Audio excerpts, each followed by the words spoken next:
Hey everyone, it's Dinah, and we are back with Marvel's Agents of S.H.I.E.L.D., this time Season 5, Episode number 13. Fair to say, last episode, Episode 12. To say it would be, I think, to say it would be, to say it was a whopper would be accurate and also an understatement at the same time. It was the, I mean, going into, I actually managed to, like, it was the one thing the one of those few episodes I actually managed to record in advance. I think that kind of did help kind of, avoid expectations or avoid kind of, too many of those types of things anyway. But I think going into it, I did not expect that big of an episode at all. And then I also find out afterwards they say it was actually the 100th episode, I think. So that, like for a show for any show to actually kind of get to that point is always kind of like a big milestone, a big kind of celebratory mark too. So congrats to Agents of Shield, the little show that could. It got to 100, and it surpassed that too. So don't know how many episodes would have been. It would have been by the actual finale, like if they actually kind of hit 150 or 200 or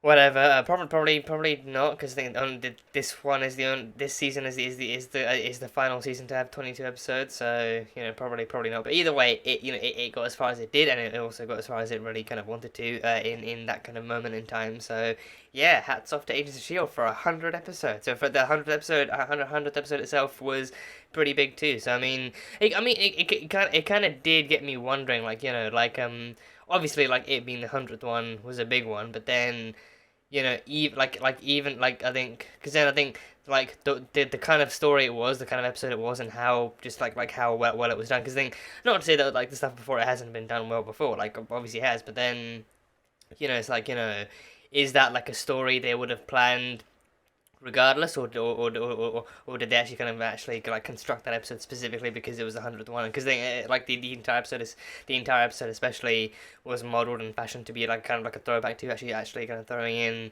references and stuff here and there to the actual past, and even actually having season one, episode one, pilot episode kind of Mike actually coming in and being so influential and being so kind of impactful on the story too. So I think that kind of stuff kind of like that definitely does. The kind of the throwbacks and references do definitely kind of scream like, like it was actually very specifically written to be an actual celebration of the show not only reaching 100 episodes, but then also actually kind of actually them like actively covering, even in like a minor kind of actual referential way, like them actually kind of covering all the stuff they've actually encountered before, like Hive and Lash and all the other stuff, and even actually kind of referencing all the stories that have come before too, the Tahiti thing, the framework, going into space and all that kind of stuff.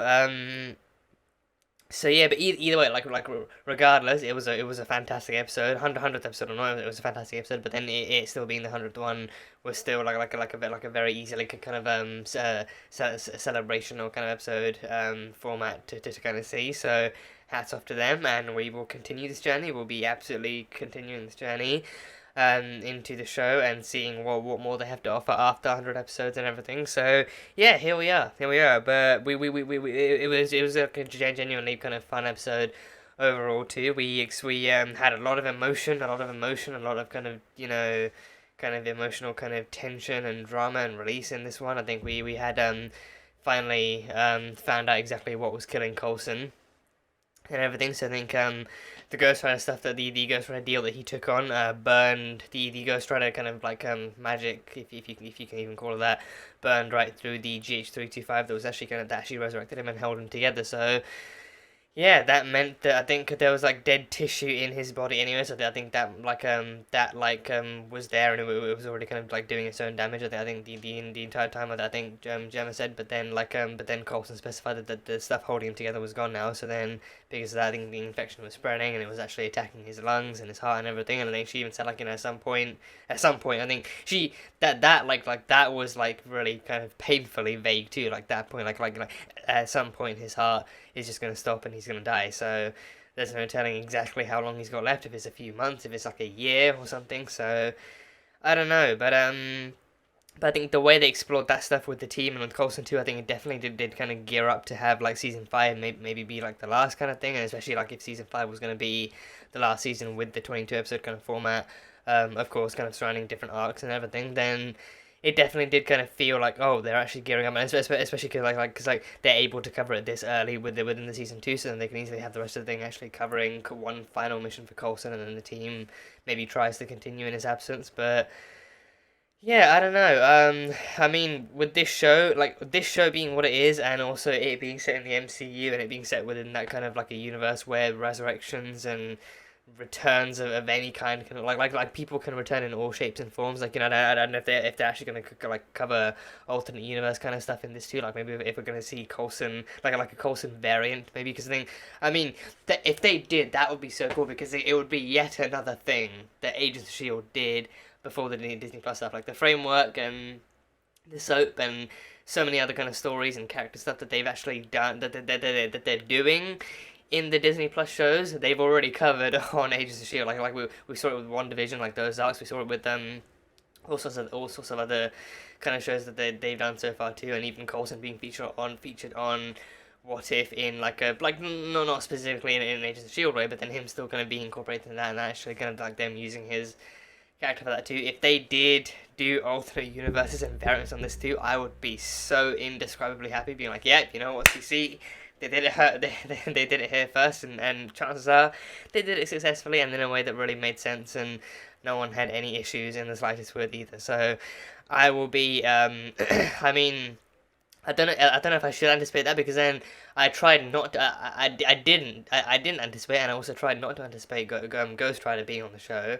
In case that just never happened because of rights and everything, and also because I genuinely didn't know if like Disney had those kind of rights at all, until he actually did show up in the form of Robbie Reyes and everything, and that was such a pleasant surprise. I really don't know if like that is like an actual story or an arc they would actually bother to explore, like alternate universe Shield agents and an alternate universe Shield or something. So who knows? Because then if Coulson really does die here, but then maybe if they pull like a Ward with him, but like in the sense that they're actually going to pull in a Coulson from like another universe or something, like an actual Phil Coulson from another universe, then because I think the closest we've come so far, like the closest kind of Coulson variant we've come so far, is in the framework, like, because like again, like that like is essentially an alternate reality that kind of follows like a different timeline where things are different for each of the agents. So then because of that, I think like those could technically count as variants. I think because like those are still those are still kind of different identities too, and there's still different versions of themselves, but just like versions like it's like in another timeline, if these things happened, then this is the version of these are the versions of these characters that you would get. So I don't know. I think for now maybe that might be the closest we might come in terms of variants. But I think if they actually did, I mean, they very minimally explored time travel before. So then if they actually do decide to do alternate universes and alternate timelines in that sense, then variants galore, variants ahoy, just like an entire variant team, a variant version of an Agents of Shield team. I don't know if I'm even setting my hopes up for that too, but if they did, then it would just kind of be one step further of going like, what, Agents of Shield did it first. Agents of Shield did it first. They did it greatly, and then that's exactly how Marvel Disney Plus knew where to pick up from. So yeah, I guess we'll see. But yeah, I mean, with this one, I think if they do kill Coulson off, then it's either gonna be like probably gonna be like either like an AU version of Coulson, or it's gonna be the team actively still like either maybe even the team trying to bring him back, or trying to find like a version of him, or maybe even the team actually trying and struggling to actually kind of do the whole Shield thing without him. So yeah, I guess we'll see. But yeah, Coulson's kind of like kind of diagnosis reveal was just heartbreaking to see, like the team reacting to it, and then even Daisy and Coulson having their own moment too. Like Daisy just kind of like being like near incapable of actually coming to terms with that, and having to come to terms with letting Coulson go and having to accept his demise and everything. So it's a very, very stressful time for the team. So yeah. And then yeah, we also had the other somewhat more sci-fi element of the episode, where the 3 monoliths that were blown up by General Hale's kind of rigged probe bomb was that oh god, it's allergy season, so if I sniffle a lot, or even God forbid sneeze like tenfold in this video, then forgive me. It's the peak of allergy season right now. It's it's May, the sun is out, and pollen is ripe and everything. So yeah, and also dust. I think dust is definitely ripe in my room. But Yeah, no, but yeah, monoliths. Yeah, there's the bomb rigged thing blew up the three monoliths in containment under the lighthouse and everything. So then that then created a rift in time and space, and on the other side of said rift was a nightmare dimension, as Fitz so eloquently described it. It was like a nightmare dimension, and that then kind of started to bleed out different manifestations of all the team spheres. Like it did like a forest thing, which is apparently what Deke is afraid. I think that one kind of got me thinking, because like, like Deke has never like besides from the bar and then the street, Deke has never truly we at least we haven't seen him encountering the outside world before. But then he specified that his fear would be the forest, because it was like, full of bugs and creepy crawlies and branches and vines and all sorts of other stuff. So then he was apparently afraid of the forest and everything. So apparently that was his. Like, there was a whole like a floor underground that still had like an actual kind of doorway to a lakeside and a forest and everything. So, and that came in very, very, very handy later on. Very handy. So that was his, and then we had the Kree attacking him, and then we had a nun that walked past that was never explored again. We had Lash coming in, we had Hive and Mike, of course, and then just other different manifestations. I think going back through the edit, I did actually catch on to Fitz also saying that the gravitonium thing that he built to seal the rift back up was more like a band-aid than anything else. So he said like the problem is still there, but the gravitonium thing he built will actually keep it stable and contained for now. So they still need to find a permanent fix for it. So then I did say I had hoped it would be like a two-part thing at least, or at least they would actually be able to explore the whole fear thing more. So maybe they still can, if maybe like this episode and whatnot is actually going to be still actually trying to find like a more permanent and proper solution to that rift. Then maybe that will mean that the rift will still eventually then come undone and open up again, but maybe this time even stronger and everything. So who knows? Maybe then we could see more manifestations. I think, because then I did kind of hope to be able to see the team actually having to face older fears, that having to revisit their older fears, or even actually having to face fears that they had only actually referenced before, but then hadn't fully kind of addressed or fully interacted with or anything. So I think those would be cool to see. So I think who knows what we might get. So yeah, but then Mike came in. So we had fake Mike, who was the fear manifestation that was taunting Coulson with the whole kind of, everything up until now has been a lie, and you're still in the operating table, and your mind is creating all these fake scenarios with the team and adventures and everything, and then all that kind of stuff. And then real Mike came in. Deke was sent on some errands by Coulson to fetch some stuff, and he got most of what was on the list except for the Hague, and he got Zima instead.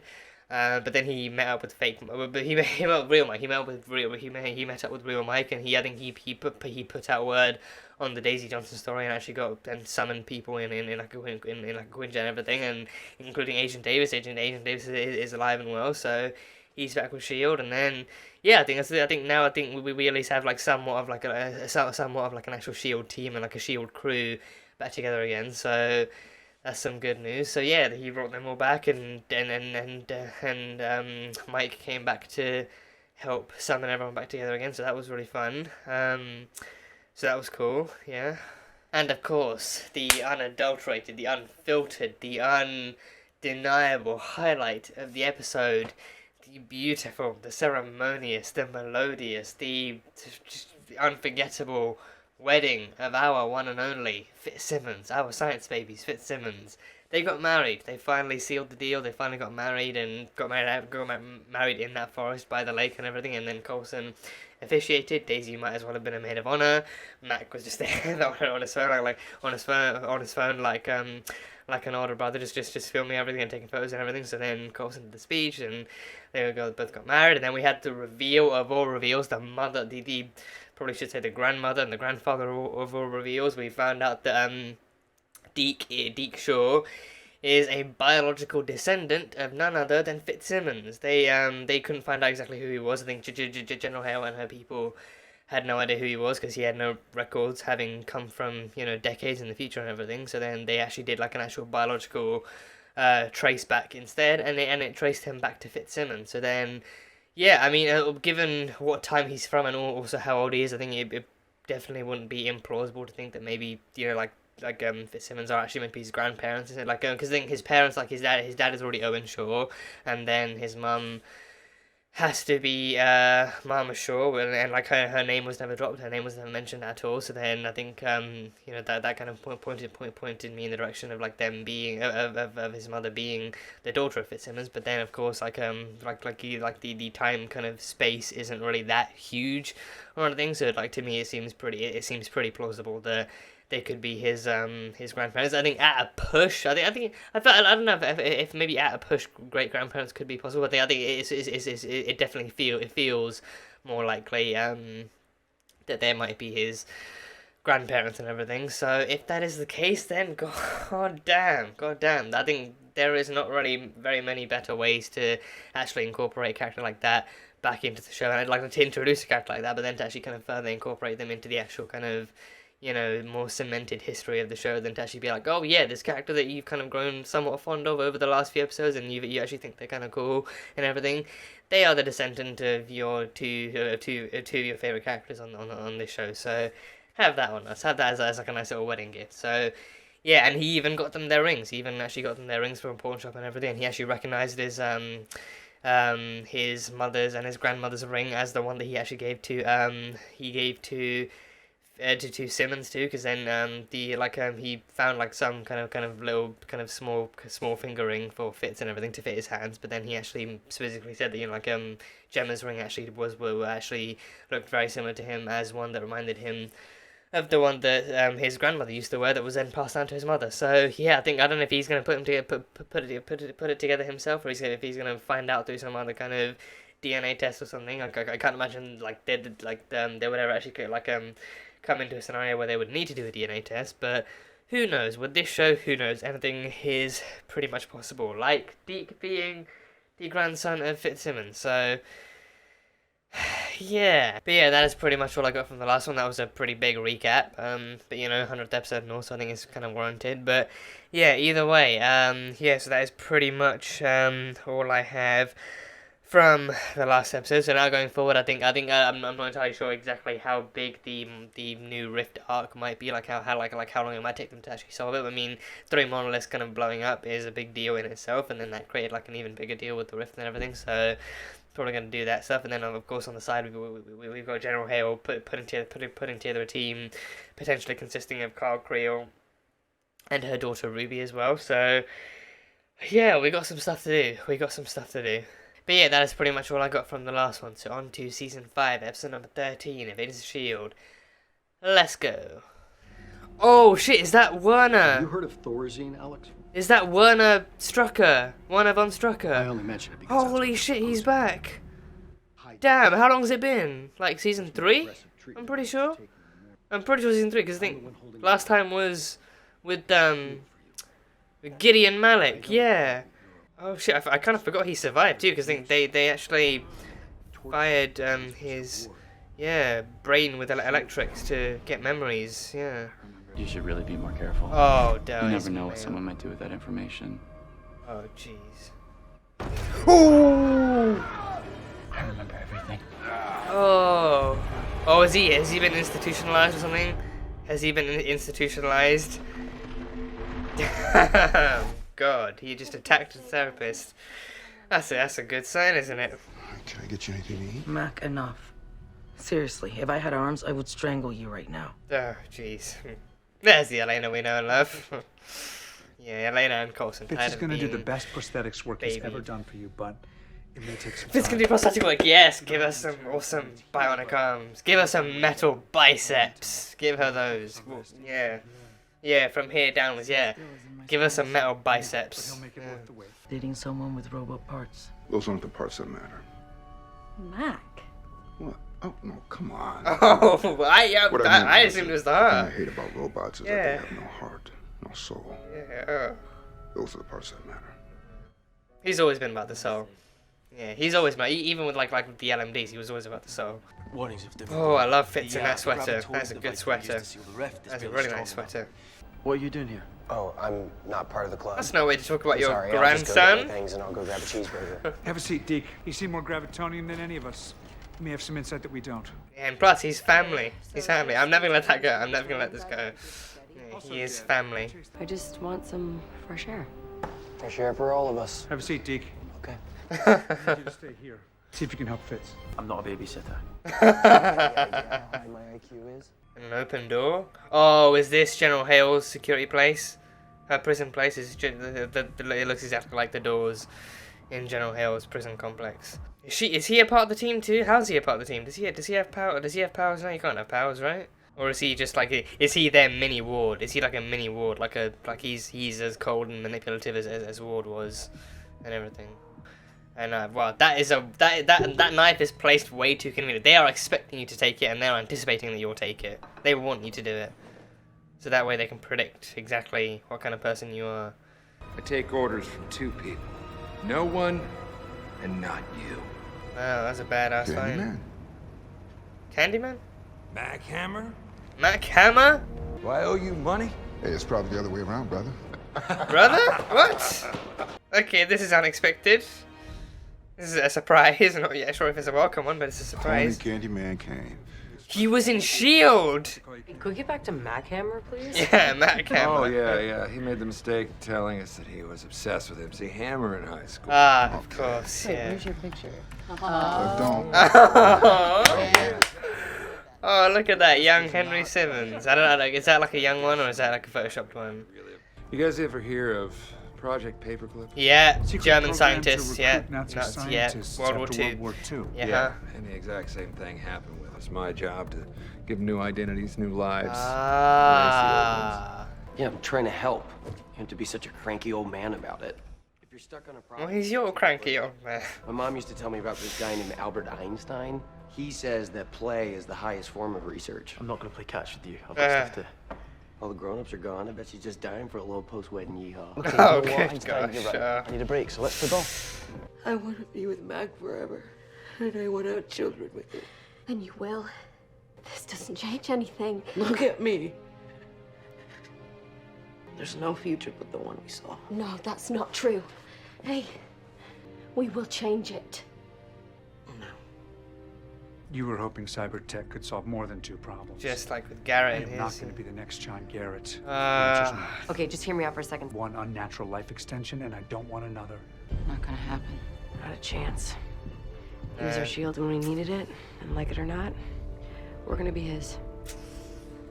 Yeah, mother and daughter saving father. Ruby, right? Wait, what? I don't remember you. I was supposed to be watching you, so I got blamed. My father beat me in front of you and your mother. I want to see her. Oh, jeez. Now. Does he actually have childhood memories, or? Because I was gonna say, like he has a scar on his forehead that kind of indicates some kind of other brain stuff going on, like experimentation maybe. Put it on a cargo ship, the Principia, to transport it to a facility in the Pacific. Principia. Never made it. You're gonna have to reach 5 miles down into the ocean to get it. Oh, it's in the ocean, just like almost everything else in this fucking universe. 5 miles? Are you serious? What's it like down there? It's cold. Cold and dark. Please just go, because you are giving me a headache. Well, I'm sorry that I have never seen an ocean before. Where I was born, you guys already blew up the planet. So thank you very much for your service. Oh gosh, this family's getting. You know what? I'm actually gonna refrain from making too many family jokes. It's like somebody let Scrappy do in here. Don't be so hard on him. Plus, he has exquisite taste in wedding rings. He really does. He really, really does. Can't believe that we're married. Have they even had a honeymoon? Not husband. Have wife and husband had a honeymoon yet? Husband? No, I do not. Wife. Oh God. Nauseatingly romantic yet again. Why am I here? They wanted to chemically lobotomize you, so I had you transferred. Oh, is that Maybe that that's what what I the wanted. scar thing on the forehead was? Is that what they were giving him at the institute, at the therapist's office? I mean, how much do you remember? Oh, what you mean is how much do I remember that my father said or did or wrote down? It's valuable information. So he's he remembers that. He said he remembers everything. Whatever it is you need to do to get inside his head, we need that information. So show him there on Ruby. his side. So Ruby has to get to him then. Ruby has to get to him. So is she Hydra then? Is she like a new Hydra? Are they still covering Hydra after all these seasons? Twinkies! I've never had Twinkies. I've only heard good things about them though. But I've never had Twinkies. Oh, Twinkies. There you are, sweetie. His mother. I have been looking all over for you. That's their daughter. That's the Fitzsimmons' daughter. Are you getting enough? That's the literal Fitzsimmons love child. I see you're making some friends. Oh gosh, she's gorgeous. I don't know if I'd call them friends. You like them. Shit. I can tell. That Daisy girl is cute. Mom, no, she's not. Oh Stop god. it. Oh jeez. Remember, sweetie, the steps you take don't need to be big. They just need to take you in the right direction. Aww, that's a really sweet sentiment. Oh. My mom said it to me. Oh, Gemma told her that. Gemma. Oh, cool. Gemma. Always with the wise words. You know what happens when you care about someone. Oh. Oh. Yeah, now would be a time to use a knife. Now would be the great time to use a knife. Oh, he's got moves. Sure, Fitzsimmons has moves. There is no up and down in space. It's all the same thing. So you can tell him to take all that science mumbo jumbo and shove it up. It was carrying gravitonium during a storm. If it got hit by lightning. Oh yeah, reverse gravity. Gravity field around the entire Yeah, ship. it levitates instead. It goes up. The Fitzsimmons family of fucking geniuses. So is it literally just like floating up but like above the clouds or something? Oh jeez, that is a floating ship. That is a flying ship. That is a flying ship. Yeah. Yeah. The Principia. Yeah. Oh, that is so cool. That is so cool. That is actually so cool. The grand seduction of Werner von Strucker. Gain his trust by any means necessary. This would be a way to do it too, actually tell him the truth, but then still gain his trust. Yeah. If you're not here tomorrow, I'll understand. But if you are... Talk about temptation. I need someone on the thing that's actually supposed to be in the air in case the bottom drops out on us. I trust you way more than Davis to fly that crazy rescue. I hear you and don't disagree. Oh, it's good to have you back, Davis. Created an applied gravity field on the ship. Same way the gravity puck works. That means there's got to be gravitonium there somewhere. But how much of it, though? Would it be all of it that remains? Or would it be like a... Because would they risk that? Would they risk putting all the gravitonium onto one ship? Because then wouldn't that make the ideal target for like a hijack or something? Found the crew. Oh, jeez. The crews are all fucking dead. Shit. That looks like severe hypoxia. Yeah. Just like what hit Fitz back in season 1. It's like the lack of oxygen in the brain, right? Wait. No, that's Hale's soldiers. That's Hale's LMD soldiers, isn't it? I don't know if they're LMD specifically, but I think they're definitely the robot soldiers. They're definitely the robot soldiers. Oh gosh. Okay, well there might be enough there, but there's a problem. Second hand on the hips. Can't touch it or move it. If you can box it up without touching it, you might be able to get it off the ship. Might? You got about 90 seconds before the gravity field dissipates. After that, real gravity is going to take over and the ship's going to fall out of the sky. He knows his stuff. He knows his shit. Hey, Mac Hammer. Can't touch this. Now's not the time. Sorry, couldn't resist. Oh, I love you, Colson. I love you, Philly C. I love you so much.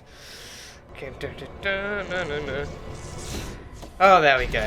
There we go. Oh gosh. Just go for the slice. Slice off the face or the head. That ship, they don't have much time. Oh god, this is a great distraction. A great setback.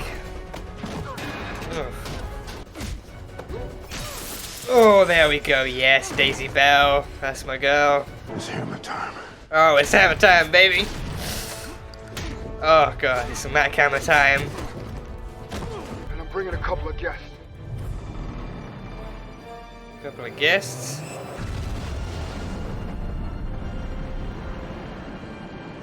Is he taking those soldiers back with him? To maybe study them? See what makes them tick? About that Deathlock program, your friends were asking about it too.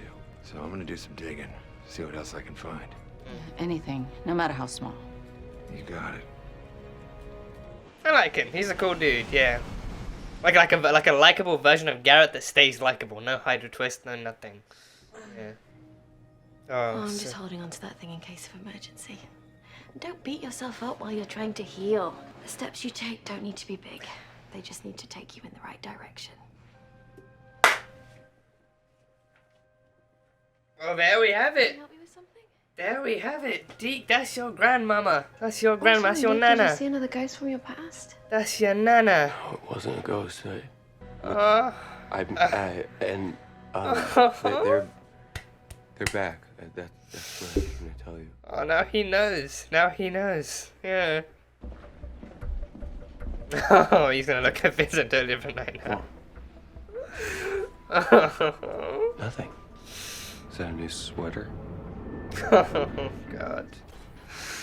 Oh, that's adorable. That's actually so adorable. That's actually so adorable. Yeah.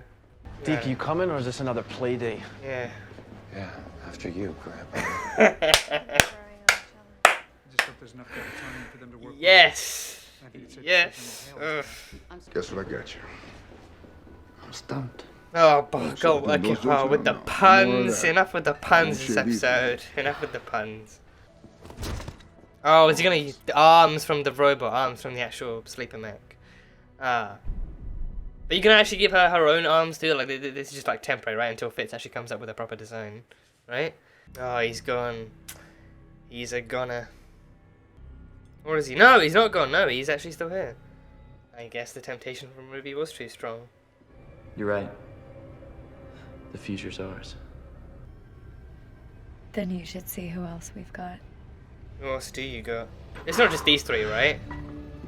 It's not just Creel and Ruby and Alex. One of your father's old experiments. How did you convince him to stay? I told him the truth. Yep. Okie dokie then. Okie dokie. Okay, so yeah, fun stuff. Fun stuff. Very fun stuff. So yeah, where to start? I think I'll probably start with Werner. Yeah, we had Werner back. We had Werner back right from the get-go. So his return, this episode was an interesting one, I think, based on the way the episode goes and how it ended. He's also a new member, a newcomer to General Hell's new kind of team and everything, so that's fun. But yeah, I mean, I genuinely don't think and don't remember seeing him since season 3. Season 3, when the whole kind of Gideon Malik stuff was going on, and then they needed to find him, and they were, I think that was in the build up to Hive stuff. That was definitely in the build up to Hive stuff and everything. So it was in that one because I think the very last thing I remember them using him for was them actually having him on the table inside the memory machine, like they explained in this one. When Lincoln was still around too, RIP to him. Lincoln was still around, and then Coulson actually used him to fire little zaps into his brain to try and get him to remember more of his interaction with Gideon and everything. So there was that. So I think after that one, I think I can't remember what they did with him, if they actually locked him up again, or if they kind of sent him elsewhere, or if he escaped or whatever. But open up with this episode, and he's all of a sudden institutionalized. He's been institutionalized, and he's in a therapist's office, and he, is more attentive. Or more attentive probably wouldn't be like that inaccurate, because again, he was attentive to the actual details of his therapist's kind of personal life and everything, and that's how he remembered it. So I think his new thing is that he remembers a lot more. He actually remembers everything. He remembers everything from his history with his own father to interactions and all that kind of stuff. So then, because then I was wondering, with the Ruby stuff, when he mentioned stuff with Ruby, I was like, is he a telepath? Can he actually read minds and detect memories that way, or is he actually just that has he actually not only experienced that much, but then also actually remembers as much as he has actually experienced? So yeah, I think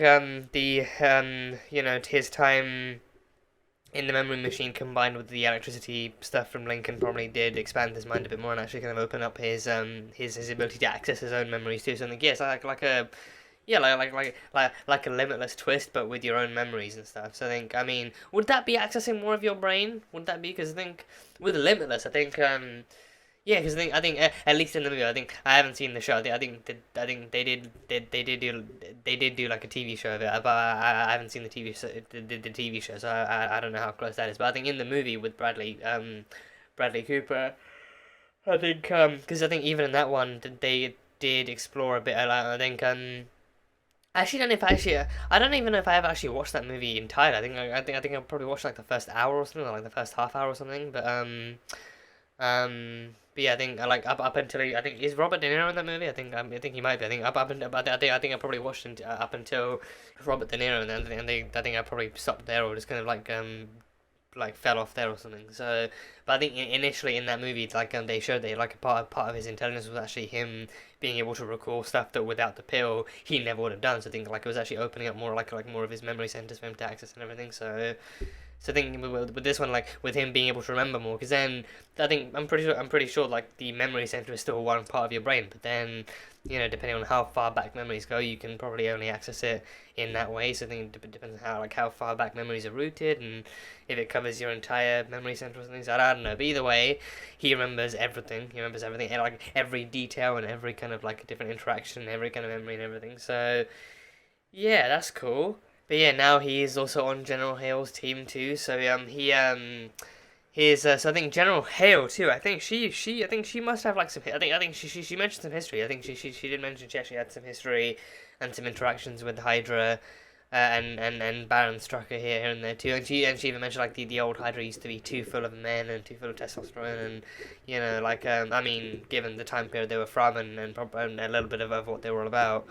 Because I think even like the Madam Hydra we have here was literally an alternate reality. That was like the Madam Hydra and then the actual kind of female Hydra we had here, an alternate reality. So I think I think even like in the kind of real world, I think back then they really did not have any kind of female Hydra members. I'm pretty sure there were female Nazis, right? I'm pretty sure that well, were there? I don't know. I mean, they're not. Again, like I mean. There were very many, like there are a great many things wrong with the whole Nazi ideology, but I think I think were there still like not Nazi like women in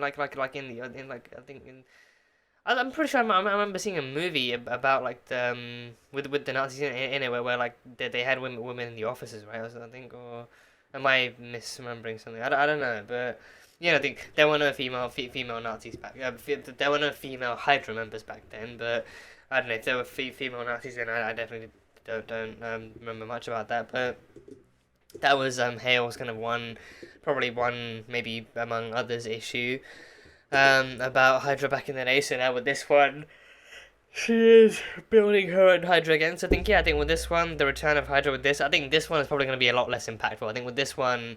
The Hydra stuff from season 1 to 4 has been really great and really kind of well built and well structured and sequential. I think with this one though, I think the linkage is good. The actual linkage that's there is good. Like Hale having actually visited and actually interacted with Strucker back in the day and actually having that kind of connection and that kind of knowledge on Hydra and that kind of knowledge on how Hydra works. But now she's taking the time to actually build her own thing, which is essentially what Ward did back in season 3 as well. He was actually building his own Hydra and pumping new life into it and everything. And then that's when Werner actually came in for the first time too. So now with yet another new Hydra being built, they're also bringing Werner back into this one and actually having him working under Hale again. So not to say it doesn't fully like it can't fully be a rehash of that, but then also I mean for me that doesn't necessarily mean it's bad. It could still be it could still definitely be like an enjoyable kind of arc to watch and everything. So I'm just kind of curious to see where they go with it and everything. So there we go. I think with this one too, I think this is a very different Werner. I think back then that was a very kind of like a virgin Werner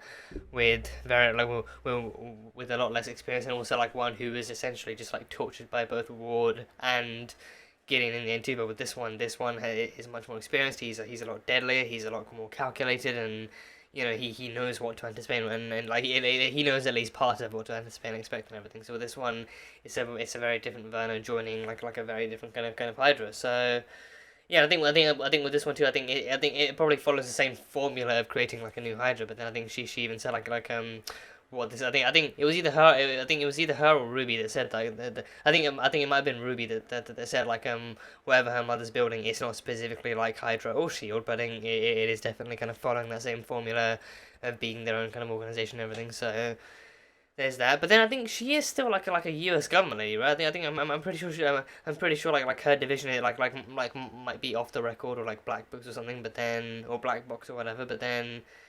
She still is like an actual part of the U.S. government. So then, I don't know, like if she'd be able to build anything even remotely similar to Hydra under that kind of under that kind of leadership or under that kind of power, because I think that would be like a rehash of the whole kind of Zola thing where they actually brought him in and he actually worked with the U.S. government and with Shield and everything, and then he actually rebuilt his own Hydra that ended up tearing everything down in the Winter Soldier again. So yeah, I guess we can definitely kind of see where it goes. But then I think maybe the one difference then might be that she actually isn't actually she's building like a new Hydra, but then maybe it's actually not meant like she's not explicitly passing it off as a new Hydra, but then she also might not deny that this is like a new and improved kind of Hydra and everything. So yeah, But yeah, I think he also goes by Alex Braun now too. I think with this one he is understandably and very visibly kind of traumatized by his history with his father and then his history with Hydra too. Like, I think he was lured into Hydra by Ward under the guise of actually being able to succeed and being successful in this kind of field and actually living up to his family's legacy and everything. But instead he got attacked by Lash and he got, tortured by Gideon and just on the verge of death like several times. I think he has like a bad history with both Shield and Hydra. So I think his like the last thing he wants is to actually do more work for either of those sides and actually do more of this stuff in general. So I think he his end game is essentially do what he needs to do to survive and then actually get the hell out of Dodge and everything. So yeah, but he's now Alex Braun. He's Alex Braun. I think Braun. I'm pretty sure. I think is it Braun? I think Braun or Brauner. I think Braun or Brauner. I think one of those is still. I guess Braun can still be shortened down from Brauner. But I think definitely it's still a German name. So Alex probably not so much. Maybe I think I'm not sure if Alex is German or like Alex would be short for Alexander. But then I don't know. I don't know if he's actually shortening everything. But still, I think I'm pretty sure Braun and or Brauner are still German names and German kind of words, I guess. I don't know, but still definitely German names. So probably not really going that far to separate himself from his own identity, because then people will still be able to identify. Oh yeah, that's still German names. It's probably probably gonna be Werner and everything. So yeah, but still he wants to distance himself and separate himself from that past. From that path and that past. So. Going to be interesting seeing how he continues to integrate into Hale's new team and Hale's environment and everything, if the ultimate kind of end game would be to build a new Hydra team with him and Creel and Ruby all on it too. So yeah, and I can't help but wonder if maybe Ruby was actually double crossing her mother even a little bit by telling him the truth, because I think to be fair, Hale did say do whatever needs to be done, like actually get inside his head and get to him by any means necessary. So like make it get him to love, get him to trust you, get him to love you, whatever you need to do. So I think she took advantage of that very kind of vague request at the end. But yeah, because then I think on the one hand, her telling him the actual truth would then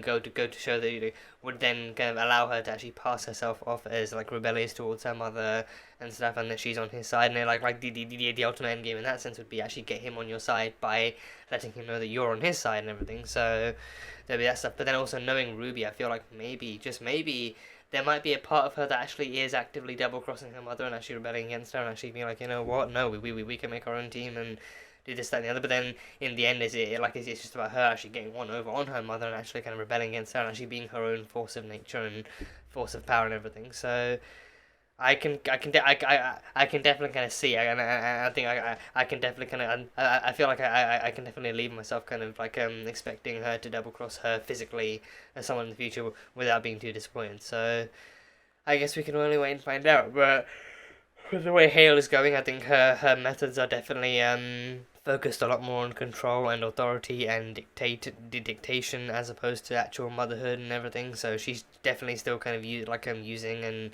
utilizing Ruby as a weapon more than anything else. I think that kind of stuff, like a lack of love in her life, a lack of actual kind of guidance and love and stuff like that probably doesn't really help her become a better, more kind of well-rounded person overall. So yeah. And then also returning, very, very interestingly enough, was the Cybertech stuff. Cybertech, yeah, I think that name, when they mentioned it, definitely rang a bell. I think it's definitely one of those returns and one of those references I actively had to think about in the moment. Like, okay, Cybertech definitely rings a bell, but then why does it ring a bell? Like, in the moment I was thinking to myself, oh, why does that ring a bell? Why does that name sound so familiar? And I was like, oh wait, parts, body parts, cyber parts. Oh yeah, Deathlock. That was the whole thing back in season 1. I think the first Deathlock was actually Garrett too. Like his bionic kind of parts were the first Deathlock thing, and then down the years he built more and more and used more and more test subjects and everything. He actually, I think I'm pretty sure Garrett himself actually founded Cybertech too. Like he, actually lured the scientists in under the threat of death and loss and all that kind of stuff. But I think he essentially founded Cybertech to give him the enhancements he needed and everything, and actually save his life and everything. So yeah, and then I think I'm pretty sure like the last subject, the last, or at least like one of the last subjects was Mike Peterson, who we now knows is the one and only successful Deathlock. So yeah, so they made a return. I think pretty much all the other kind of scientists were gone except for Dr. Joseph Getty. So then he showed up and played his part. So then Ian Quinn still out there. So I think they confirmed that he's MIA. He's still out there somewhere, and everything. I think I'm pretty sure last we saw of him, he had been arrested. I think because it was at the end of season 1. It was definitely the end of season 1. But then he had been given the gravitonium as a gift from Garrett for actually joining their side and everything. But then I think pretty sure like they kind of arrested everyone who was Hydra at the end of season 1. So then I think they probably should have arrested him or something. So there's that, and then so that happens. Yeah, I think can't remember the last thing they showed of him or even showed about him or anything. So I think. I definitely can feel like that was just them answering the question. I honestly can't see them having any intention of bringing him back. I really don't think he's the kind of character they would actually kind of spend any time in bringing back, because then he probably wouldn't really kind of offer much else to the show at this point now. But I think maybe it's like fair enough to say it's been a question on people's minds. Like, okay, yeah, what happened to Garrett? Is he still out there? Is he dead? Is he what's happened? But then that's then the writers effectively putting that question at ease. Like, okay, yeah, he's MIA, he's still out there somewhere doing his own thing.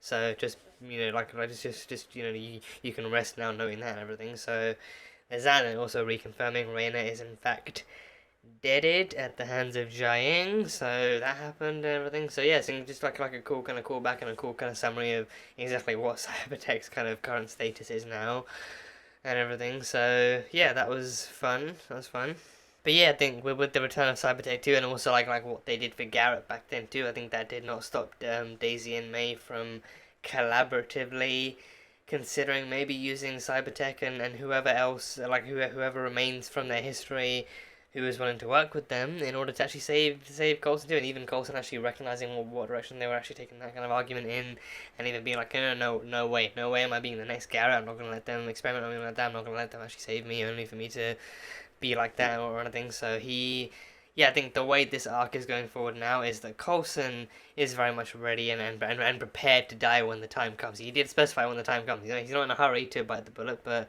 he is ready for he's ready to accept it when the time officially comes and everything. So, which I think is kind of confusing, because then what if the time comes for him to make a sacrifice sooner than he's actually ready to? Because then would he recognize that time? Like, would he actually know what that time is? Because then Simmons said at some point his heart will just give out something. I think he's expecting it to be whenever his heart gives out. But then, I think he's not expecting to be killed in action. He's not expecting to be killed by someone else or to be poison or anything, but then he's expecting the actual kind of infection of the tissue to reach his heart and to actually stop him from living that way. So I think he's probably expecting his heart to randomly give out something. I mean, probably not randomly, probably not when he's sat on the toilet or something and he just randomly has a heart attack or something. But because that would be devastating. He says like a quick goodbye to Daisy and May and everyone else, and he just goes to the toilet, and then all of a sudden the infection spreads and his heart just stops or something. That would be really unideal. Like, dying on the toilet alone is really unideal, but then actually dying of that on the toilet too would be super duper unideal. So yes, I think at some point his heart will just kind of give out. But then I'm kind of guessing, like, with what it is, with the infection being what it is, with it spreading and everything else being what it is, I'm pretty sure like he's probably going to get weaker the closer he gets to his actual deathbed and everything. So then that is going to be the biggest indicator of his time running out and everything. So yeah, but he is insistent on he's insistent on not only dying, but then also actually like refusing to let Cybertech actually help him too. Because then I think he knows the history, he knows what they managed to do with Garrett. I think he definitely kind of want to avoid having to go down that route too. But then with Garrett too, Garrett was a madman too. Garrett was a madman obsessed with power and living forever and all that kind of stuff. So we know Coulson definitely sort of headed down that path. So then Cybertech in his hands would actually be a lot more peaceful and a bit more beneficial and a bit more kind of used in kind of like somewhat more the kind of more ethical and more moral ways. So yeah, and I think and then them even kind of confirming that Garrett actually did he did recruit the scientists under the threat of death and the death of their families and losing everything they had and everything. So Garrett did not build that team out of actual any actual kind of positive ethics or morals or anything. Like he literally he needed something and he did anything he could to actually get it. So that's the difference. But then with Coulson, it would be like actually actively saving like a life that is pretty much deserving of being saved. So yes, I think but I think overall, I think it's just kind of been declared that Coulson is ready to die, but then Daisy and May are not in any way ready to actually let him go or anything. So it's gonna be interesting seeing exactly how that kind of duality and that kind of back and forth kind of affects the team and affects them going forward, and seeing exactly like how far Daisy and May are willing to go, but then like how quickly Coulson catches on to them. Like if each time they come with like a new plan that they really kind of they really subtly try and lay out there of like, oh, what if we do this instead? But then Coulson catches on and is like, nope, that's going to save me, and you're trying to save me, so that's not going to happen. So, I don't know, probably a bit better than that, probably written a bit better than that, but it's going to be interesting seeing how far they're willing to go as a family, with the power of family, and I think it's possible in this show, so, yeah. I don't think if Coulson really is set to die this season too, I feel like that's also it's also like a really interesting way to actually have him go out too. Like they spend the entire season of like Daisy and May kind of like behind his back. It's essentially behind his back and probably eventually behind his back too, like fighting to find ways to save him, like without him knowing or without him realizing. But then he does keep noticing and he does keep realizing. But then also like them still maybe even like in the midst of it, maybe even trying to convince him like you've spent all these years fighting to save other people, and now you need to learn to fight for yourself too. But then he's still kind of stuck on that notion, because then not to say that he isn't not to say that he isn't a good man who deserves to actually live his life too, but then it's like I think it would be curious to actually know exactly why he's. He did say why he's because his main issue is that he doesn't want yet another kind of an unnatural or artificial kind of modification or like procedure that ends up actually extending his lifespan again. Because again, all this was made possible. Like he is standing there talking to them, and all this was made possible because of the fact that they used the Shield used an unorthodox and ideal and essentially unethical procedure to bring him back, because Fury wanted him back again. Fury wanted him alive again, so then he used unethical procedures to actually bring him back to life, and even more unethical procedures to actually try and fix him up even after that too. So everything he's gone through was still traumatic, and everything he's gone through was still traumatic to discover, and see that's the reason that he's here now. Because then he lived like a perfectly kind of normalish life up until he died, and then everything now after this has been artificial and secondary, and it's been all sorts of weird and crazy and everything. So with this one, I think now, I think he mentioned before he doesn't want to get too greedy, he doesn't want to extend it even more and have to, live with even more weird shit happening and even more kind of weird procedures and stuff happening, especially if him living might end up actually kind of costing stuff. But then if he died, I think there's even with Elena's thing, she said they try and save him and that's what happens. But then it's I think so then.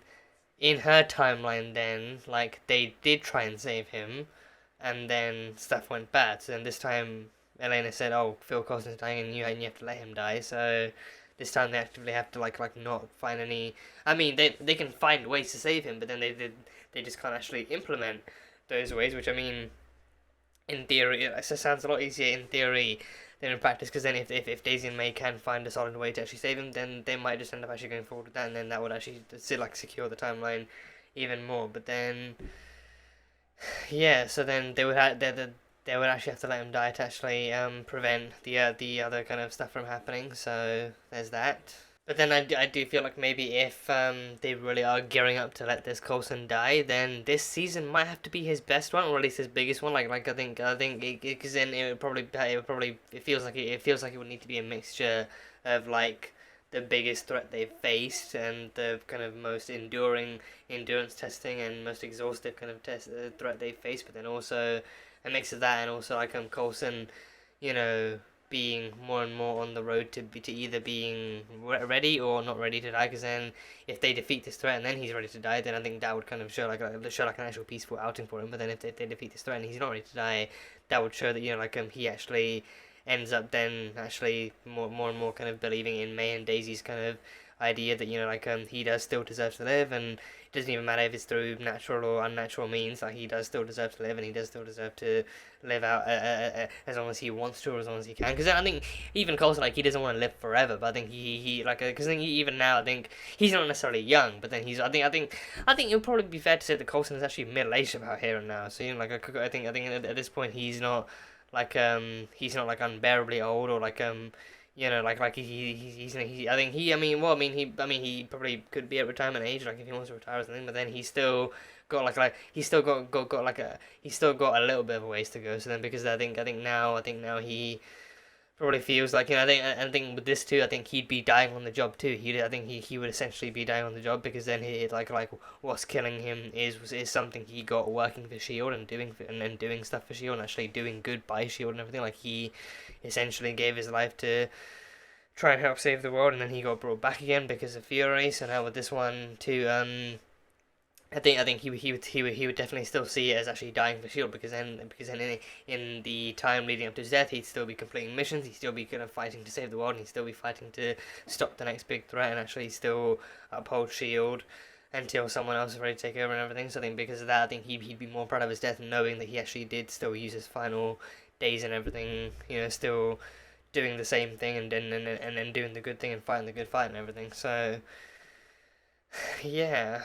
So yeah, and then we met Tony, the Candyman, Tony Kane, the Candyman. So yeah, an old Shield buddy, not just like a guy who is very anticipative of threats and other kind of discoveries of him and his work and everything, but he actually is an old Shield contact of Max as always, like an old Shield Academy roommate of his. Yeah, they used to call him the Candyman because he could get them anything they wanted, like anything for parties, any fake IDs, any resources, whatever. He could get them anything they wanted. And I think seeing those old photos too, and actually seeing the old photo of Mac too. I've seen photos of younger Henry Simmons. I can't remember where, but I think I've seen little screenshots of him in other stuff he's been in before, like in other TV shows and everything. So, you know, I've seen little kind of screen grabs of him. But I think in the older ones, he actually has no facial hair either. Like in the older ones, he actually has like a clean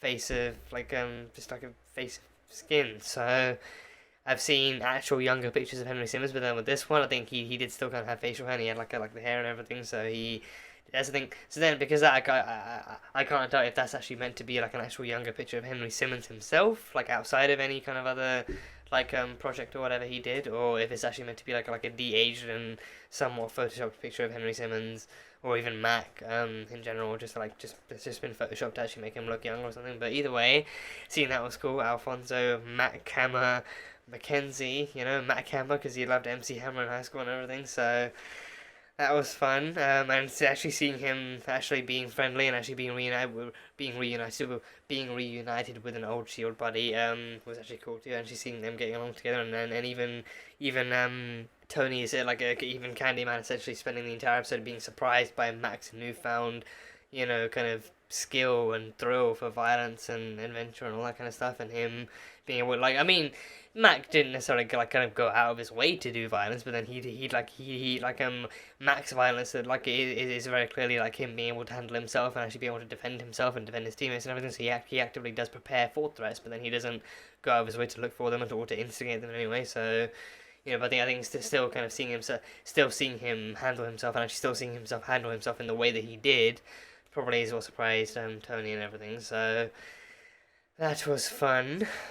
And yeah, needless to say, needless to say, love the puns in this episode. I think Coulson being Coulson taking even that split second opportunity to actually do the whole can't touch this pun on Mac, because Mac being Mac and everything, that was a very nicely placed pun. I think Coulson he saw an opportunity. Coulson has always been that man from day one, from the pilot episode to now. He has always been that man. If he sees an opportunity, even in the midst of battle, even in the midst of imminent danger or possible danger, he would always still try and take that opportunity and everything. And not even in like, at least for me, not even in like a really kind of shoehorned way or anything, but like in a way that in the way that that is what Coulson is. Like, Coulson will make references, he'll make puns, he'll do different. He will say and do different things, so it definitely kind of fits for Coulson and everything. So he saw an opportunity and took it, and I'm proud of him. I'm happy. I'm happy for him. I'm happy that he did that. It feels very much like a Coulson thing to do. So it felt very good that way.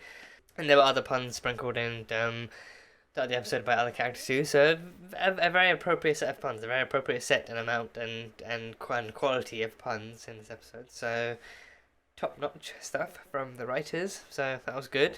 And yeah, I think so the cybertech stuff was also mainly to do with actually having them build Yo-Yo some new arms. They actually needed some like bionic stuff going on for like parts to help build Yo-Yo some new arms. I think I'm pretty sure that sleeper mech the Mac brought in was actually temporary too, because I can't imagine them fully utilizing. I mean, they probably could if they wanted to, but I think but then also because I think those sleeper mechs are also kind of used by Hale too, so then maybe if they do activate it and use it for too long, then maybe that could still kind of allow her to track them and to actually find them somehow. So maybe it's just like a temporary measure or something. But the main goal is to actually use cybertech, and even Candyman did say, you know, like he would actually he would dig deeper and he would find out he would find out wherever he could, big or small, to try and actually find the parts and the people to help put some new stuff together for Elena and everything. So yeah, I think Candyman too. I think I actually do like him. Like he definitely has that same kind of likable kind of old school energy about him that Garrett had before he went the whole Hydra. I mean, Garrett was always going down that route, so I think everything before that was still like a somewhat of like a facade for him. But you know, with this one, it definitely feels like a lot more genuine, and it definitely feels like a lot more. I mean, I thought that back then too. Like, he actually genuinely seemed like a likable guy, but then he turned out to be Hydra. But with this one, and I think, oh god, if they do the twist again, because then even back then even back then Garrett was old Shield vet buddies with Coulson, and they had that chemistry together. And now with this one, he was old Shield Academy roommates with Mac. So if they're rehashing that for this too, if they're rehashing the whole kind of Garrett, I mean, I can't imagine they would, because then I mean, for once I would like to have that kind of a character where the character is actually genuinely good and there's no history or bad blood or bad reveals on the way that reveals that they're actually Hydra or actually this, that, or the other. So I'm hoping that Candyman stays good and he stays on the good side of Mac too, and he actually does turn out to be genuinely helpful and genuinely good and clean and everything. So there's that. But then even more is that like he got kicked out of Shield Academy for actually never showing up to classes, and also like his activities of actually securing oftentimes illegal stuff for other students too, and actually getting them whatever they wanted regardless of the moral implications, and actually got him kicked out of the school and everything. So he's like a Shield Academy dropout and everything essentially. So there's that. But I think he mentioned he did actually because then I think I can't help but then wonder like exactly how old he might be.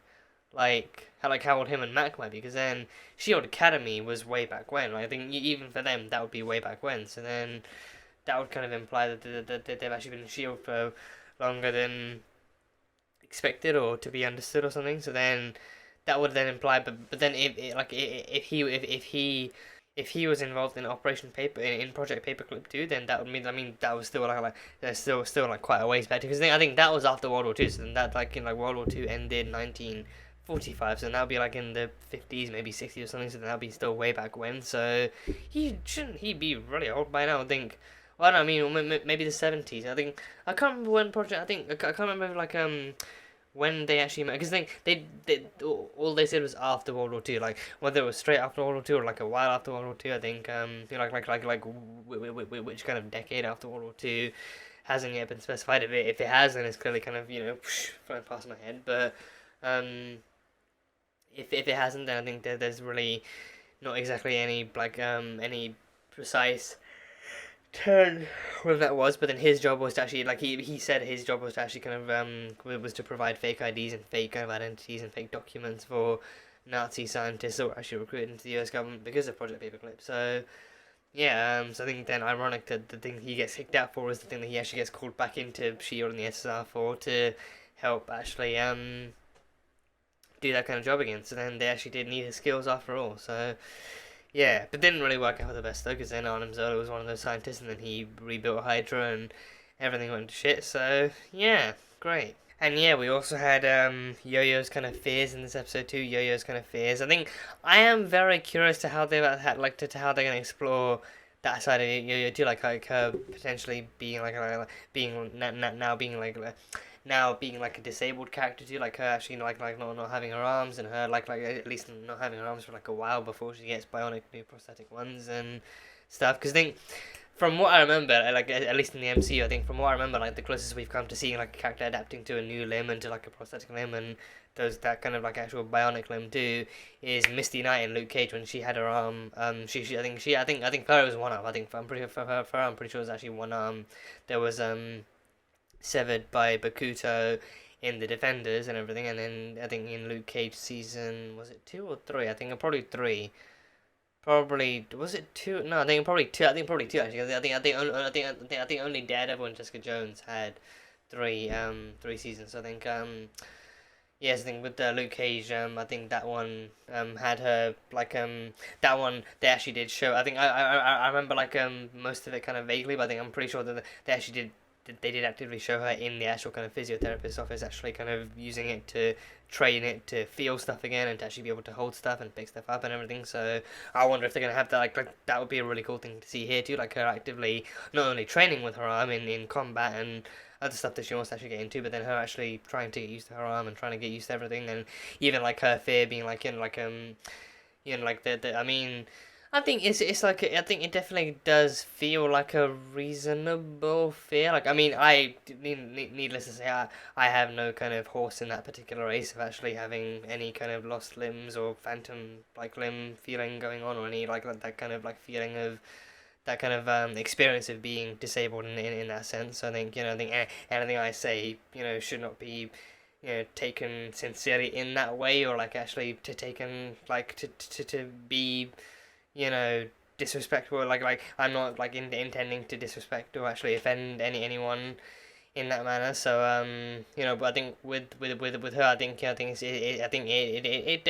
it likely can be seen as like a reasonable kind of anxiety to have, that like like how she's gonna readjust. And because I think with her, I think obviously I think it definitely wouldn't really make for like too much of like an enjoyable story or like an actual relatable or understandable story. I think, well, not like understandable. I think because then I think if they try too hard to pass off the message that she's afraid that she'll never be normal again, then I think that's going to be like an obvious kind of turn off of viewers, because then plenty of people in the real world have managed to get by eventually, even with the loss of limbs, and even like with or without prosthetic limbs either, because then I think prosthetic limbs too, I think that they can be really complicated actually to get work, and it doesn't work for everyone. And then I think they can also kind of be expensive too, I think, depending on where in the world you are, because of medical expenses and everything. So some people it's not affordable, other people it's just not workable. So I think it's like a different experience for everyone. But so I think with this one, I think actually, I think there's I think maybe there might be different ways they can go with it, but then it's also like I think, I mean, like whatever the way they go with it is obviously only gonna really kind of it's only really gonna relate to or actually be relatable for certain people and not others, like based on experiences and depending on experiences. But I think the way that they kind of write her character for it, I'm hoping they do it in like a way that is respectful of people in the real world with those kind of valid experiences and disabilities in whatever shape or form they come in. So yeah, but I think they did do like a pretty reasonable job, of actually showing off of showing her having these perfectly natural kind of anxieties about what life could be like from now on, and even her actually being kind of afraid of how she can move forward with Mac, because then even even her saying she wants to be with Mac forever, and she wants to have children with him, and she wants to actually live like a life with him and start a family and all that kind of stuff. And then she that kind of thing. I mean, I'm not entirely sure like that was the specific thing she was worried about, or maybe if that was the only thing she was worried about. But then like like it's just like a kind of like on top of everything else that she is kind of worried about too. I think she's also worried about being babied and being kind of smothered and being over kind of cautioned and overprotected by Simmons and Mac too. Like them constantly asking her how she is and how she's doing and everything. And even Coulson being on the verge of literal fucking death, like being like, I'm feeling the exact same way before you found out about this, so let's stop treating this like it's some kind of like actual kind of babysitting case and just get on with the job and get on with the day at hand. So Coulson, he's living with it, he's moving with it, he's going on with it and everything, and then of course like him also having the bionic hand that Fitz kind of constantly upgrades and builds for him and everything is there. But then I think he also he actually made an interesting point I actually wasn't aware of. I think he mentioned that he actually doesn't feel anything. He can't feel anything with that hand. So I think kind of makes you wonder like exactly how that would work then, because then if he can't feel anything, then I think there's I think he has to like make sure every time he goes to pick something up or touch something, because then he has to make sure he's actually touching it, because then that means that he actually can't feel. I mean, well, I think maybe I don't know. I mean, unless the pressure pushes that hand back onto back onto what remains of his actual flesh and blood and bone and everything, but then. Doesn't he have different hands for different purposes though? Because I think one of them is actively cleared for combat, and the other one is actually more kind of analytical and everything. And then I think he probably has another one that's a bit more of a backup, but also like doesn't really have the same dude as the other ones. So I'm pretty sure he has a different hand for each occasion and for like each different kind of purpose too. So. Yeah, so I think maybe then the one with less kind of combat tech and less shield tech, and it should be the one that actually allows Fitz to put stuff like nerve endings and that kind of stuff in. Or I think maybe it's not entirely possible with like a bionic arm, because then that's still technological. So then actually putting nerve endings and stuff in that would be maybe not impossible, but then still a lot less easy to do and a bit more time consuming to do and everything. So. But I am hoping that whatever new arms she does get, they work for her and they work well for her, and that she actually does get the time and the chance and the ability to actually to be able to adjust to them accordingly, and to actually kind of really spend time with them, and to actually get them to work in accordance to her needs and everything, and actually seeing her with those arms. I really don't want them to rush into it, and I think I don't want them to rush into it, and I also don't want them to actually treat the new arms as some kind of cure-all. Or anything. I mean, obviously it's going to be written to suit Elena's story, which again will suit certain people who are disabled and will not suit other people who might be going through the same thing. I think different experiences can easily relate and vary among different people. So then some people will relate, some people won't. But then I do hope. I think then even then it's still kind of important to not treat something else like something like that as some kind of cure, or say that like everyone who has either lost limbs in accidents or even is born without limbs must always have limbs and must always kind of fight or work to actually get bionic limbs in order to actually be able-bodied and be able to do the same things as everyone else. Because then some people don't want them either. So some people actively want to,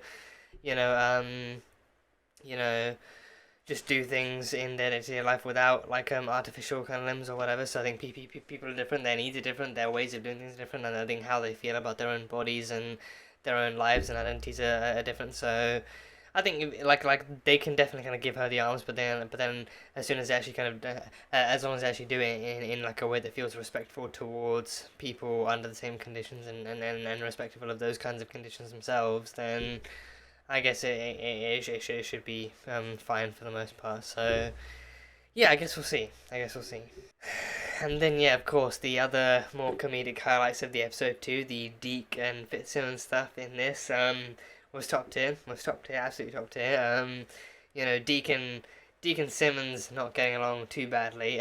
Not like Deke and Simmons getting along not too badly, but then Deke and Fitz just being the ultimate kind of comedy couple in this too. Like them not even knowing the truth about each other, but then still actively kind of still being annoyed by each other, and like Deke sticking around, and Deke still trying to be a part of the team and still trying to be part of the crew and trying to find his place in this new world and everything, and then Fitz just kind of being like, that guy annoys me, drives me up the wall, he's, just his existence is just like a giant ringing bell to him and everything. So I think that is some really nice, fresh, and really enjoyable kind of familial banter to see too, like them already kind of being like a family without even knowing it as well. So that's really fun, especially I think especially more so knowing that they are actually his grandparents, and like not specifically his parents, but I think actually his grandparents and everything. So that's gonna be even more fun to watch too. So yeah.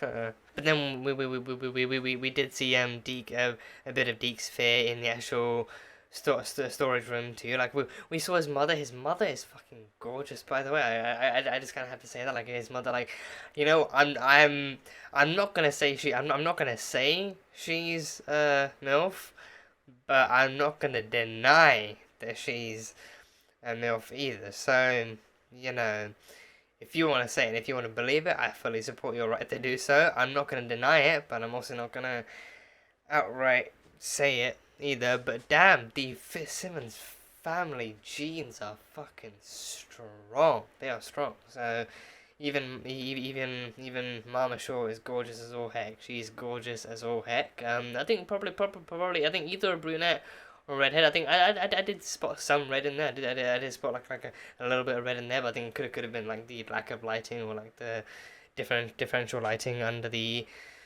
kind of underground room type thing going on too. So I don't know what it could have been, but either way, Mama Shaw in Deke's memory is fucking gorgeous, and she's great. So we saw her, and then Deke, I think the fear stuff manifested, the rift manifested like his mother in his memory too, and actually her even talking about how he's kind of getting attached to these people, and her talking about his kind of thing. She also, I think her being like a direct descendant of some of the best and oldest SHIELD agents there are.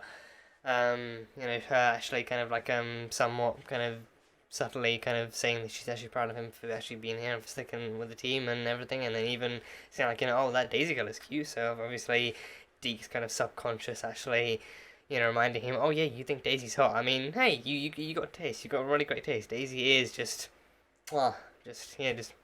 So yeah.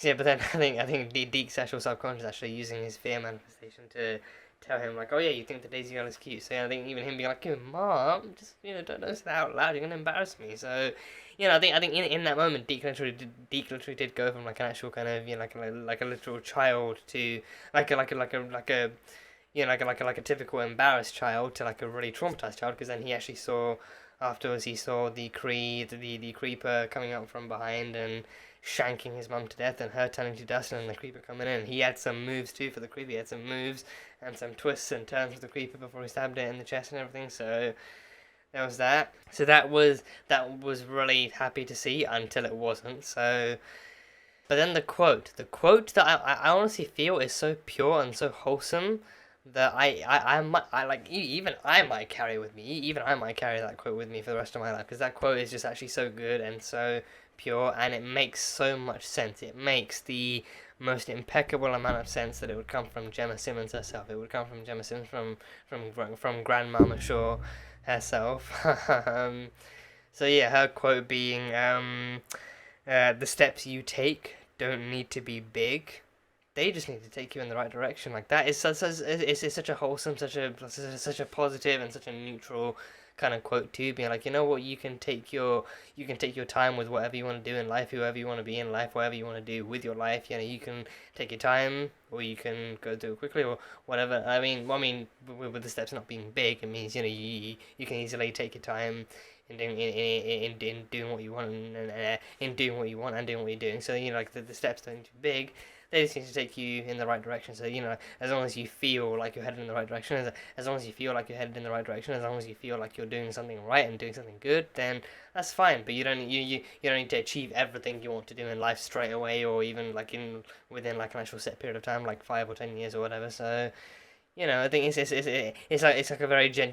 a very generally applicable kind of quote. But then conceptually, it's also very, very kind of positive and loving and sweet to think about. They like, it's exactly the kind of thing she would promote too. Like, you know what, if you need to take your time with doing something or figuring out what to do, that's fine. You know, time may not always be on your side, but then still, you know, you get to decide exactly how you're gonna approach time and how you're gonna try and use it and everything. So yeah, so but then yeah, I think he for the most part he remembers his mother saying that to him, and then I think the manifestation might have confirmed that her mother said it to her. So then that's how he knows that, oh, his grandmother used to say it to his mother, and then his mother used to say it to him. So then an almighty quote passed down from generations and everything. So that's really, really great. But yeah, easily the biggest smile on my face, the biggest, most wholesome, most positive, most happy crying kind of smile on my face came when, you know, Deke obviously went up to the door and actually saw Simmons helping Yo-Yo up on the bed again. But then he heard Simmons repeating that quote word for word. That is the moment in which he realizes, oh shit, Gemma Ann Simmons is my grandmother and everything. That's when he realized, and then he looks at her in a totally different light too. Like, he's actively seeing his grandmother in like her kind of in her youthful prime, helping out you know, grand auntie Elena. I think I'm not sure if I'm gonna sit here actually trying to accurately familiarly label all the Shield agents right now, but he's actively watching his grandmother in her youthful prime, actively doing something good, and actually saying those words and everything, but then saying those words word for word, and then actually getting Deke to realize exactly who he's looking at and exactly who he's been interacting with all this time and everything, and then he realizes, and then he actually goes back and he sees Fitz again. He sees Fitz in like a whole different light, but then Fitz being Fitz, he's still as like he's still as like, you know, like a annoyed at Deke as ever and everything. So then Deke, I think at that point Deke knows that Fitz is gonna be the literal grumpy old grandpa in his cool grandpa sweaters, and then Simmons is gonna be the sweet and positive kind of cookie making, you know, grandma. I think that's gonna be the thing. I think they're gonna fall into that whole kind of grandparent shtick, and then the whole grandparent kind of the classic kind of grandparent dynamic that people are familiar with, but then in the best possible way. So yeah, I think it's a very fitting sweater that Fitz actually wore for this episode too. I mean, it looks great. I think Fitz has always had some really, really great fashion sense on this show in the past. I think it only makes sense that now, as he grows older too, I mean, it would be really funny if they actually if they deliberately dressed him more and more like a grandpa in this season, simply because of that. But then that's how Deke's able to identify him as the grumpy old grandpa, because then he wears cool sweaters, and he's also, you know, generally kind of annoyed most of the time too. So, and also annoyed at Deke, annoyed at Deke. But then I feel like even then, that whole perspective might change once Fitzsimmons finds out the truth too. Because then right now Deke is the only one that knows. So then I think it's up to question as to whether or not he's going to confront them about it himself, or if he's going to let them find out for themselves. And then if they do find out, then exactly how that conversation is really going to go and everything. But then they actually might hopefully change their mind on him and see him a bit more as quite a literal family. So, you know, only time will tell. But that was good. That was a good reveal. So I think, yeah, first we find out, and then now Deke finds out that he not only travelled back in time, but then he also travelled back in time to rather fortuitously be with his grandparents. So yeah, that was good. And not to mention, they also are pretty much like a family of geniuses too. Like, even Deke figuring out like the stuff about the gravitonium on the ship and how it would go upwards after the lightning strike, and it would actually be supercharged and reverse gravity and actually kind of operate in reverse gravity and everything. So props to him for actually discovering, for actually having that revelation and everything. So then, yeah, the Fitzsimmons family are just kind of made up of beautiful, you know, schmexy geniuses and everything. So they have the sexiest and the smartest genes. The Fitzsimmons family has the sexiest and smartest genes. I think the Shield family as a whole just kind of has really hot genes. So yeah. I do kind of wonder. I think I actually can't help but wonder, like, if maybe Deke actually might have stories of his own. Because I feel like the more I think about it, I feel like, you know, I think especially like in the time that she was alive for, I feel like, his mother would have different stories about S.H.I.E.L.D. for the people and different and stories for him. Like I think for the people, she'd be talking about how I think for the people on the lighthouse, I think she'd be talking about the prophecy and how they'd be coming back and how like a team from S.H.I.E.L.D. will come from the past into the future to save them and everything. And all that kind of stuff, and she's spreading the kind of prophecies about S.H.I.E.L.D. and everything. But then I think for Deke, for her son, for her little boy, for what he was back then, or then. I feel like I feel like she'd have a very different story too, because then, especially being the daughter of two veteran S.H.I.E.L.D. agents who went through so much and everything, I feel like she'd have a very different story for him. I think for him, I'm expecting and also kind of hoping that she'd have a more kind of wholesome and loving and familial set of stories. Actually talking about how she watched as her parents kind of grew, and she even actually heard stories from her parents about how they grew in love and how they fell in love through their times at S.H.I.E.L.D. and how their family was bigger than anything, and how they had Coulson and May and Daisy and Yo-Yo and Mac and everything, and actually talking about how they were essentially her aunts and uncles and her grandparents and godmothers or fathers or whatever. Something I'm hoping there's these stories that his mother shared with him about S.H.I.E.L.D. were actually kind of sweeter and more positive and wholesome compared to the prophecy stuff that she'd actually tell the other S.H.I.E.L.D. people. So then that kind of that does not only like makes me excited to see how he might approach Fitzsimmons from now on, but then actually approaching the whole S.H.I.E.L.D. family, because then knowing that they are also his family, that Daisy is literally, I mean, because then if he's raised to see Daisy as his auntie, then or like his grand auntie or something, then that's gonna be awkward for him to actually have it's gonna be kind of awkward for him to actually have a crush on her all the way back here and everything. But then it's like, but then I can't help but wonder, like, would his mother not have told him their names? Like, would that not have been a thing? Because then I think he's still like, even on the lighthouse, like in the future, like he still knew their names. Like he still came to know them as Coulson and Daisy and Fitz and Simmons. And then well, would his mother really not have told them their names at least? Like actually saying like Grandpa Leopold Fitz and Grandma Gemma Simmons and everything. So then,